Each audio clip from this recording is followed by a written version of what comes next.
ವಿಧಾನ ಪರಿಷತ್ ಸದಸ್ಯ ಹಾಗೂ ದೆಹಲಿ ವಿಶೇಷ ಪ್ರತಿನಿಧಿಯಾದ ಪ್ರಕಾಶ್ ಹುಕ್ಕೇರಿ ಮತ್ತು ಶಾಸಕರಾದ ಗಣೇಶ್ ಹುಕ್ಕೇರಿ ಅವರ ಪ್ರಯತ್ನದಿಂದ ಪಟ್ಟಣದ ಕರಾಳೆ ಪೆಟ್ರೋಲ್ ಪಂಪ್ದಿಂದ ಸದಲ್ಗಾ ಕೂಡು ರಸ್ತೆಗೆ 1 ಕೋಟಿ ರೂಪಾಯಿ ಅನುದಾನ ಮಂಜೂರಾಗಿದೆ ಎಂದು ಯಕ್ಷಂಬಾ ಪಟ್ಟಣದ ಪಂಚಾಯತ್ ಅಧ್ಯಕ್ಷರಾದ ಸುನಿಲ್ ಸಪ್ತಸಾಗರಿ ಅವರು ತಿಳಿಸಿದರು. ಮತ್ತು ಗುತ್ತಿಗೆದಾರರು ಗುಣಮಟ್ಟದ ಕೆಲಸ ಮಾಡಿಕೊಟ್ಟು ಸಾರ್ವಜನಿಕರಿಗೆ ಅನುಕೂಲ ಮಾಡಿಕೊಡಬೇಕು ಎಂದು ಹೇಳಿದರು. ಪಟ್ಟಣದ ಕರಾಳೆ ಪೆಟ್ರೋಲ್ ಪಂಪ್ ಹತ್ತಿರ ಕೈಗೊಂಡ ರಸ್ತೆ ಕಾಮಗಾರಿ ಪೂಜಾ ಸಮಾರಂಭದಲ್ಲಿ ಪಾಲ್ಗೊಂಡು ಈ ವಿಷಯ ತಿಳಿಸಿದರು. ಕರಾಳೆ ಪೆಟ್ರೋಲ್ ಪಂಪ್ದಿಂದ ಏಕನಾಥ್ ಮಂದಿರದ ಮಾರ್ಗವಾಗಿ ಸಾಮರೆ ತೋಟದವರೆಗೆ ಹಾಗೂ ಲಂಬೆ, ಕೆಸ್ತಿ ಮತ್ತು ಗಿಡ್ಡ ತೋಟಗಳ ಮಾರ್ಗವಾಗಿ ಯಕ್ಷಂಬಾ ಸದಲ್ಗಾ ಕೂಡು ರಸ್ತೆಯವರೆಗೆ ರಸ್ತೆ ನಿರ್ಮಾಣವಾಗಲಿದೆ. ಹಲವಾರು ವರ್ಷಗಳಿಂದ ಈ ರಸ್ತೆ ಬೇಡಿಕೆಯಾಗಿತ್ತು. ಇದರಿಂದ ರೈತರ ಕಬ್ಬು ಸಾಗಣೆ ಹಾಗೂ ಸಾರ್ವಜನಿಕರ ಸಂಚಾರ ಸುಗಮವಾಗಲಿದೆ ಎಂದು ಹೇಳಿದರು. ಈ ವೇಳೆ ಮಾರುತಿ ಪೂಜಾರಿ ಅವರು ಮಾತನಾಡಿ ಪ್ರಕಾಶ್ ಹುಕ್ಕೇರಿ ಹಾಗೂ ಗಣೇಶ್ ಹುಕ್ಕೇರಿ ಅವರಿಗೆ ಧನ್ಯವಾದಗಳನ್ನು ತಿಳಿಸಿದರು. ಮಾರುತಿ ಪೂಜಾರಿ ಕಾಮಗಾರಿಗೆ ಪೂಜೆ ಸಲ್ಲಿಸಿದರು.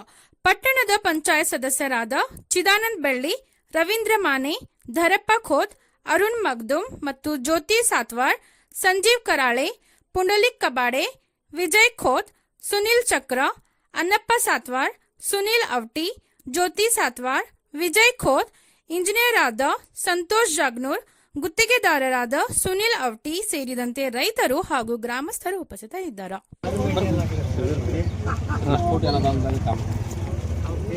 ಸನ್ಮಾನ್ಯ ಪ್ರಕಾಶಣ್ಣ ಹುಕ್ಕೇರಿ ಅವರು ಹಾಗೂ ಸನ್ಮಾನ್ಯ ಗಣೇಶಣ್ಣ ಹುಕ್ಕೇರಿ ಅವರ ಪ್ರಯತ್ನದಿಂದ ನಮ್ಮ ಪಟ್ಟಣದ ಕರಾಳೆ ಪಂಪದಿಂದ ಏಕನಾಥಿ ಸಾಮ್ರೆ ತೋಟದ ಮುಖಾಂತರ ಲಂಬೆ ಹಾಗೂ ಕೋತ್ ತೋಟದ ಮುಖಾಂತರ ಸದಲ್ಗಾ ರಸ್ತೆ ಕೂಡು ರಸ್ತೆಗೆ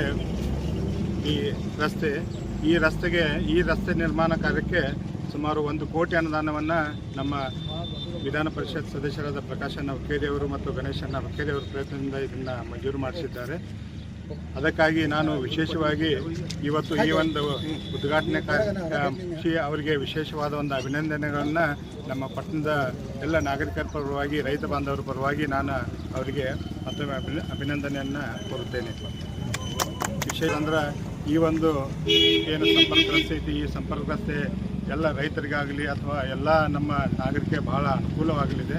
ಯಾಕಂದರೆ ಇದು ಸಲ್ಲ ಹೋಗಬೇಕಾದ್ರೆ ಒಂದು ಶಾರ್ಟ್ಕಟ್ ವೇ ಇದು.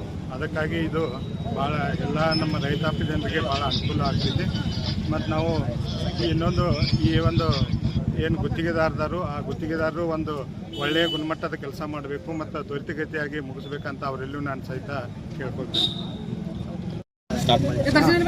ಸನ್ಮಾನ್ಯ ಪ್ರಕಾಶಣ್ಣ ಹುಕ್ಕೇರಿ ಹಾಗೂ ಸನ್ಮಾನ್ಯ ಗಣೇಶಣ್ಣ ಹುಕ್ಕೇರಿ ಇವರ ಪ್ರಯತ್ನದಿಂದ ಯತ್ನಾಥಿ ರೋಡ ಇವತ್ತು ಆಗಿದೆ. ಸರಿಯಾಗಿ ರೈತರಿಗೆ ಅನುಕೂಲ ಆಗುತ್ತೆ.